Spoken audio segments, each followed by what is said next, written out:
నమస్తే welcome to hash tag you నేను మీ Rajesh. So Telangana రాజకీయాల్లో ఫైర్ బ్రాండ్ విజయశాంతి అందరికీ సుపరిచితమే.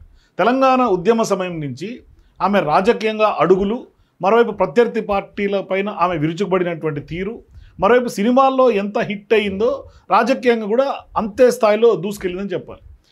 అంటే ఒకప్పుడు తల్లి తెలంగాణ పార్టీ పెట్టి ఆమె తనదైనటువంటి శైలిలో కొంత కేసీఆర్ గారితో పాటుగా తెలంగాణ ఉద్యమాన్ని చాలా ఉవ్వెత్తున ఆమె కొంత క్రియాశీలక భూమికి పోషించారు. కానీ సీన్ కట్ చేస్తే ఆమె ఎప్పుడైతే బీజేపీ పార్టీలో చేరిందో తర్వాత జరిగినటువంటి పరిణామాల తర్వాత ఆమె కాంగ్రెస్ పార్టీలో చేరటం, కాంగ్రెస్ పార్టీ అంటే బీజేపీలో ఏ విధంగా అయితే సైలెంట్ మోడ్లోకి వెళ్ళిపోయిందో ఇప్పుడు కాంగ్రెస్ పార్టీలో కూడా సైలెంట్ మోడ్లోకి వెళ్ళిపోయినట్టుగానే ఇప్పుడు క్యాడర్ అంతా చర్చించుకుంటున్నటువంటి పరిస్థితి. మరి ఏమైంది విజయశాంతికి, ఎక్కడుంది విజయశాంతి? ఎందుకంటే ఎమ్మెల్సీ పదవి కూడా ఇచ్చి కాంగ్రెస్ పార్టీ కొంత ఆమెకు సముచిత స్థానం కల్పించినటువంటి నేపథ్యంలో ఆశించినటువంటి మేరలో ఇవాళ ఆమె కాంగ్రెస్ పార్టీ కోసం గలం విప్పట్లేదు, లేకుంటే ప్రత్యర్థులకు కొంత కౌంటర్ చేయట్లేదు అనేది ప్రధానంగా గాంధీ భవన్లో అట్లాగే కాంగ్రెస్ పార్టీ నాయకుల మధ్య ఉన్నటువంటి టాక్. ఓవైపు స్థానిక సంస్థల ఎన్నికలు ముంచుకొస్తున్నాయి, మరోవైపు సీఎం రేవంత్ రెడ్డి కూడా ఇప్పటికే అనేక సందర్భాల్లో మహిళలకు ఆయన ఏం చేస్తాడో అనే అంశం మీద ఇప్పటికే మహిళలకు 2,500 రూపాయల అంశం మీద కూడా తెర మీదకి వచ్చింది. మహిళల్ని కోటాధీశ్వరులు చేస్తారంటూ సీఎం రేవంత్ రెడ్డి గారు చెప్తున్నారు. కానీ ఇప్పుడు సీఎం రేవంత్ రెడ్డి గారు చెప్తున్న దానికి కొంత ప్రజల్లోకి ఆ పథకాలు తీసుకెళ్లడంలో కానీ, లేదు అంటే విజయశాంతి లాంటి వాళ్ళు ప్రత్యర్థులకు కౌంటర్ ఇవ్వడంలో కూడా కొంత ఆమె ఇంకా కూడా అసంతృప్తిని వీడట్లేదు. ఎందుకు ఆమె ఇంకా కూడా కొంత యాక్టివ్గా కనిపించట్లేదు కాంగ్రెస్ పార్టీలో అనే చర్చ ప్రధానంగా ఉంది. ఆమె ఒక రకంగా చెప్పాలంటే ఇప్పుడు స్థానిక సంస్థల ఎన్నికల నిర్వహణకు సంబంధించి ప్రభుత్వం ఒక రకంగా కసరత్తు చేస్తున్నారు, సన్నద్ధమవుతోంది. ఇప్పటికే జెడ్పీటీసీలు, ఎంపీటీసీలు దానికి సంబంధించినటువంటి స్థానాలను కూడా పంచాయతీరాజ్ శాఖ నుంచి అది గ్రీన్ సిగ్నల్ ఇచ్చినట్టుగానే చూడాలి, ఎందుకంటే ఆ స్థానాలు ప్రకటించిన తర్వాత. కానీ ఇప్పుడు రాష్ట్రంలో ప్రధాన పార్టీలన్నీ కూడా యాక్టివ్గా కొంత పావులు కదుపుతున్నటువంటి నేపథ్యం, ప్రత్యర్థులను ఇరుకును పెట్టేలాగా రోజు రోజుకి కొత్త కొత్త అంశాలతో మాటల యుద్ధానికి తెరలేస్తున్నటువంటి పరిస్థితి తెలంగాణ రాజకీయాలు ఒక రకంగా హాట్గా మారుతున్నాయి. మరి ఇటువంటి సందర్భంలో మరి అధికార పార్టీలో ఉండి ఎమ్మెల్సీ పదవి తాజాగా పొంది ఈ వ్యవహారంలో ఆమె తీరు ఇంకా కాంగ్రెస్లో చర్చనీయాంశంగానే మారుతుంది. అంటే ఆమె తీరు మారట్లేదు రాములమ్మది అనేది కొంత చర్చ. ఎందుకంటే అద్దంకి దయాకర్ అట్లాగే విజయశాంతి ఇద్దరికి ఒకేసారి పదవులు వచ్చినాయి, ఇద్దరికి ఒకేసారి ఎమ్మెల్సీలు అయ్యారు. కానీ ఆయన చూపించే దూకుడు, ఆయన మాటలకు పదును పెట్టి ప్రత్యర్థులు ఇరకాటంలో పెడుతున్నారు. ఎందుకంటే కాంగ్రెస్ పార్టీ కోసం ఆయన గలం విప్పుతున్నారు. కానీ విజయశాంతి ఆ దిశగా కనిపించట్లా.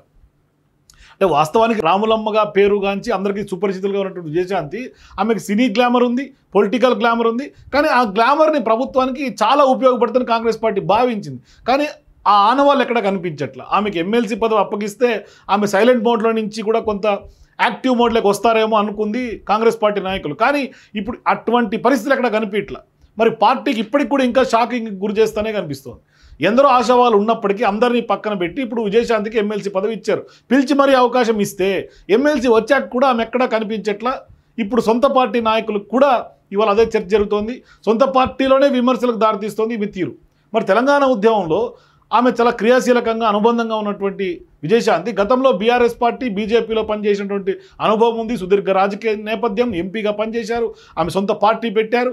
మరోవైపు బీజేపీలో కూడా ఇటువంటి నైరాశ్యంతో కొంత వ్యతిరేకంగా ట్వీట్లు పెట్టడం, సైలెంట్గా మారడం జరిగింది. కానీ ఇప్పుడు ఎమ్మెల్సీ పదవి తీసుకొని కాంగ్రెస్ పార్టీ అధికారం వచ్చిన తర్వాత కూడా ఆమె ఇప్పటికి కూడా ఇంకా సైలెంట్ మోడ్లో ఎందుకున్నారు అనేది ఇవాళ కార్యకర్తలందరూ చర్చించుకుంటున్నారు. అంటే 2023 అసెంబ్లీ ఎన్నికల సందర్భంగా కాంగ్రెస్ గూటికి ఆమె చేరారు. దాంతో ఆమెను కొంత ప్రచార కమిటీలో కూడా కీలక బాధ్యతలు అప్పచెప్పారు. మరి ఆ తర్వాత పార్టీ అధికారంలోకి వచ్చిన తర్వాత కూడా విజయశాంతి పూర్తిగా మౌనంగానే ఉన్నట్టుగానే కనిపిస్తోంది. ఆమె ప్రచార కమిటీ చైర్మన్ కూడా పెద్దగా యాక్టివ్గా ఏమి కనిపించినట్టు దాఖలాలు లేవు. మరి ఈ క్రమంలో ఇప్పుడు పదవి ఇస్తే పార్టీకి ఫైర్ బ్రాండ్గా మారుతున్నందుకు కూడా కాంగ్రెస్ పార్టీ లెక్కలు వేసుకుంది. మరి నిజంగా ఆ లెక్కలు వేసుకున్నారేమో కానీ ఎవరు ఊహించినటువంటి విధంగా ఇప్పుడు కాంగ్రెస్ పార్టీ పెద్దలకు కూడా విజయశాంతి ఎమ్మెల్యే కోటా ఎమ్మెల్సీ పదవి అప్పగించినా ఆమె ఎమ్మెల్సీగా చేసినా కూడా పెద్దగా ఏమీ ప్రత్యర్థుల్ని కొంత బీఆర్ఎస్కి కానీ బీజేపీకి కానీ విమర్శలతో తిప్పికొట్టడం లేదు. మరోవైపు ఆమె ఏమీ ఫైర్ బ్రాండ్గా ఇవాళ కాంగ్రెస్ పార్టీని మొత్తం భుజానికి ఎత్తుకోలేదు.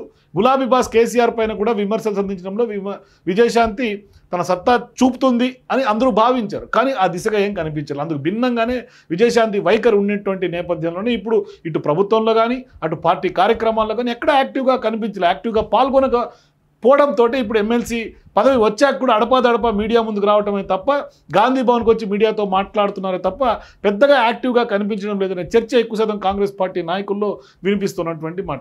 అసలే సర్కారుని ఇరుకుని పెట్టేలా బీఆర్ఎస్ బీజేపీ విమర్శస్త్రాలు, మరోవైపు ముమ్మర ప్రయత్నాలు, సోషల్ మీడియా దాడి చేస్తుంటే ఎమ్మెల్సీగా ఉంటూ కూడా వాటిని ఖండించడం లేదనే విమర్శలే ఎక్కువ శాతం వినిపిస్తున్నాయి. దీంతో కనీసం తీసుకున్నటువంటి ఎమ్మెల్సీ పదవికైనా న్యాయం చేయండి రాములమ్మ అంటూ సొంత పార్టీ నాయకులు ఇప్పుడు సోషల్ మీడియాలో వ్యారియర్స్ అందరూ పోస్టులు పెడుతున్నటువంటి నేపథ్యంలో ఇప్పుడు తెలంగాణ పాలిటిక్స్లో అది కాస్త హాట్ టాపిక్గా మారుతుంది. సో నిజంగానే విజయశాంతి అసంతృప్తిలో ఇప్పటికీ ఉన్నారా? ఎమ్మెల్సీ పదవి వచ్చినా కూడా ఎందుకు ఆమె మౌనం వీడట్లేదు? మరి ఆమె ఏమన్నా క్యాబినెట్ పదవి ఎక్స్పెక్ట్ చేసి అందుకనే సైలెంట్గా ఏమైనా ఉన్నారా? కారణాలు ఏమై ఉండొచ్చు? మీ అభిప్రాయాల కింద నా కామెంట్స్ తెలియజేయండి. For more videos please watch #.